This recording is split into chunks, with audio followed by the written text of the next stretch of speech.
Hi, family. This is my real story. Shut up, Dad. 3 words. That's all it took for something inside me to crack. Not loud enough for anyone else to hear, but deep enough that I felt it. It wasn't the words themselves that hurt the most. It was who said them. My daughter, Lily. My little girl who used to cling to my hand whenever thunder frightened her. That night, the air around our dinner table felt heavy, too polished, too rehearsed. The kind of silence that tastes like old resentment, mixed with the faint bitterness of overcooked pasta. My wife, Clara, sat across from me, her eyes glued to her phone, pretending not to notice how the family she once glued together was quietly crumbling. I'd asked Lily how school was. That was it. A harmless question from a father trying to reach across the growing canyon between us. Her eyes rolled, her tone sharp. Shut up, Dad. The room froze. Clara didn't even flinch. She kept scrolling.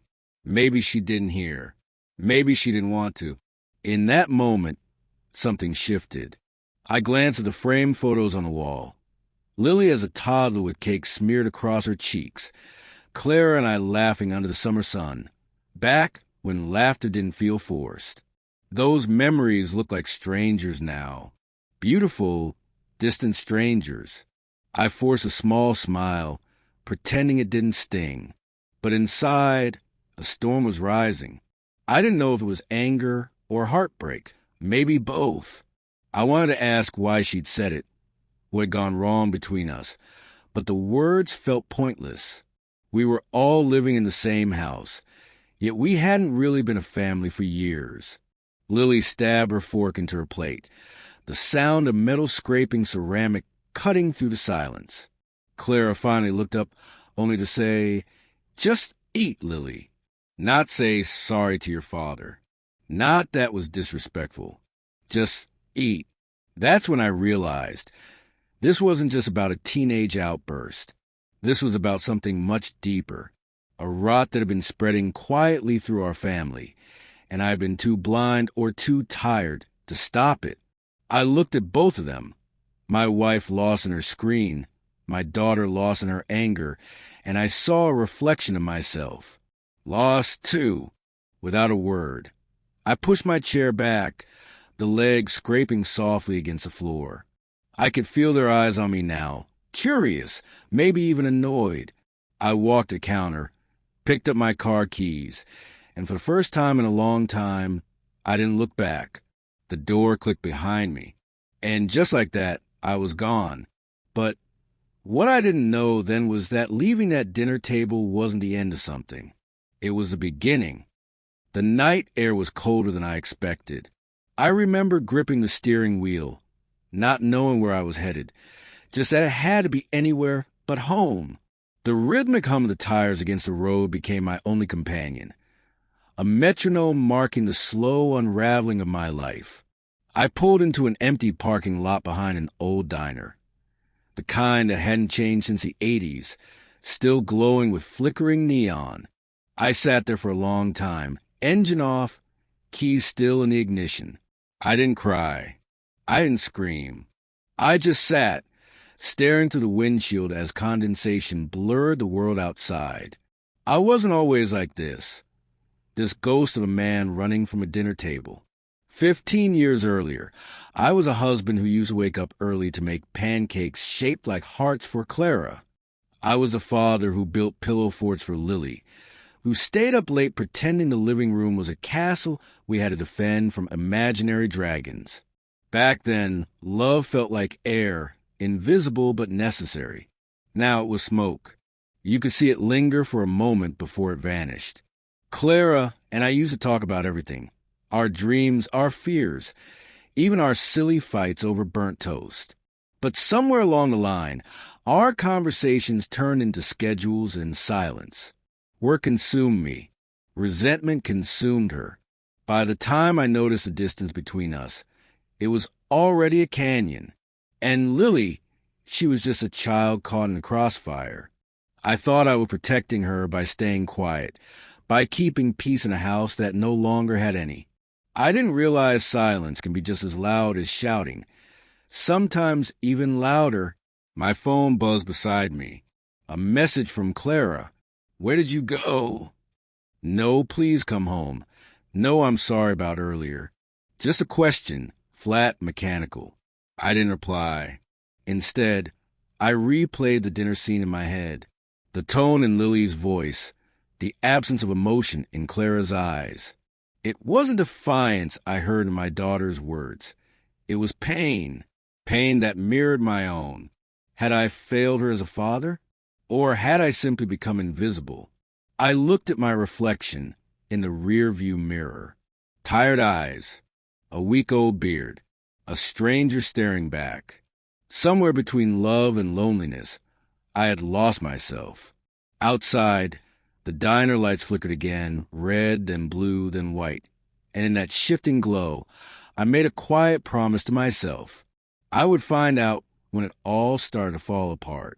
Because deep down I knew this story didn't begin with "Shut up, Dad." It began long before that. The next morning, I woke up in my car to the sound of rain tapping against the windshield. Soft, steady, relentless. My neck ached, my thoughts heavier than the damp air around me. For a brief moment, I considered driving home, pretending the night before hadn't happened. But the thought of walking back into that lifeless silence made my chest tighten. Instead, I drove to the small coffee shop near my old office, a place I hadn't been in years. The barista, a young woman with tired eyes and a warm smile, handed me my usual without asking. She still remembered. That simple gesture hit harder than I expected. I realized how long it had been since anyone had really seen me. I sat by the window, watching people rush through the rain, strangers with purpose, with direction. And then my phone buzzed again. It was a text from Lily. You didn't come home last night. I stared at it for a long time, unsure how to reply. Anger had faded into guilt, and guilt into confusion. I typed and erased a dozen messages before finally sending. I needed some air. Her reply came almost instantly. Mom said you're being dramatic. She said you'll come crawling back. My throat went dry. That word, dramatic, burned through me like acid. Clara always used it when she wanted to make me small, when she wanted to turn my pain into a punchline. I didn't reply. I couldn't. Instead, I thought about how far we drifted. Not just Clara and me, but Lily and me too. I used to know every shade of her laughter, every story behind her scraped knees. Now, she was a stranger, speaking to me through the filter of her mother's bitterness. That afternoon, I drove to the park where Lily used to play. The swings were still there, creaking softly in the wind. I sat on the bench near them, the same one I'd sat on years ago, cheering her on as she tried to swing to the moon. Back then, she'd always shout, "Higher, Daddy, higher." Now all I could hear was, "Shut up, Dad." I don't know how long I sat there, but eventually I noticed a couple nearby, laughing, teasing each other, the kind of effortless joy that once belonged to Clara and me. For a moment, I almost envied them. Then my phone lit up again. It was a message from an unknown number. "Hey, it's Rachel. I heard you left home. Are you okay?" Rachel, a name from another life, someone I hadn't spoken to in years. She'd been Clara's friend once before she became mine. My pulse quickened. Memories I'd buried started clawing their way back to the surface. Late-night talks, long drives, the warmth of someone who listened when Clara wouldn't. I hadn't thought about Rachel in years. Or maybe I'd been trying not to. Rachel's message sat on my screen like a whisper from a past I wasn't ready to confront. I read it again. "I heard you left home. Are you okay?" And for a second, I felt the same warmth I once did when her name flashed across my phone years ago. Back then, Rachel was my refuge. She wasn't supposed to be. She was Clara's colleague, then her friend, and eventually my secret. It hadn't started as anything wrong. Just two people talking, one feeling unseen in his marriage, the other nursing her own heartbreak. But comfort has a way of turning into temptation when you're lonely long enough. I told myself it wasn't infidelity. Not really. Not when we were just talking. But the truth is, betrayal doesn't begin in bedsheets. It begins in silence, in the spaces where love used to live. And by the time I realized it, Rachel had already become my escape. Clara found out, of course. She always did. It wasn't dramatic. No shouting, no broken glass. Just a quiet confrontation one evening. Her voice cold and steady. "You think I don't know David?" I remember standing in the doorway, guilt flooding through me. I tried to explain, to say it wasn't what she thought, but she didn't need proof. She'd already checked the messages. She'd seen how I spoke to Rachel, the way I used to speak to her. From that night, something inside Clara hardened. We stayed together, not out of love, but out of habit. For Lily, for the appearance of family. But the laughter faded. The warmth drained. And I watched the distance between us grow until even our daughter could feel it. So when Lily told me to shut up, it wasn't defiance. It was inheritance. She was only echoing the silence and resentment we'd taught her. Now, sitting in that car years later, Rachel's message felt like a ghost knocking at my door.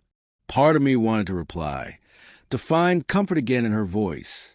Another part of me knew that was the same weakness that had destroyed everything once before. Still, I called her. Her voice on the other end was soft, cautious. "David, I didn't think you'd actually call." "I shouldn't have," I said quietly, but I didn't know who else to talk to. There was a pause, heavy and familiar. Then she said, "You never really fixed things with her, did you?" "No," I admitted, "and I don't think I ever will." We talked for a while, not about love, not about regret, just about time, and how it changes people in ways they don't notice until it's too late. When the call ended, I sat there, phone still in my hand, realizing that maybe this wasn't about Clara anymore, or Rachel.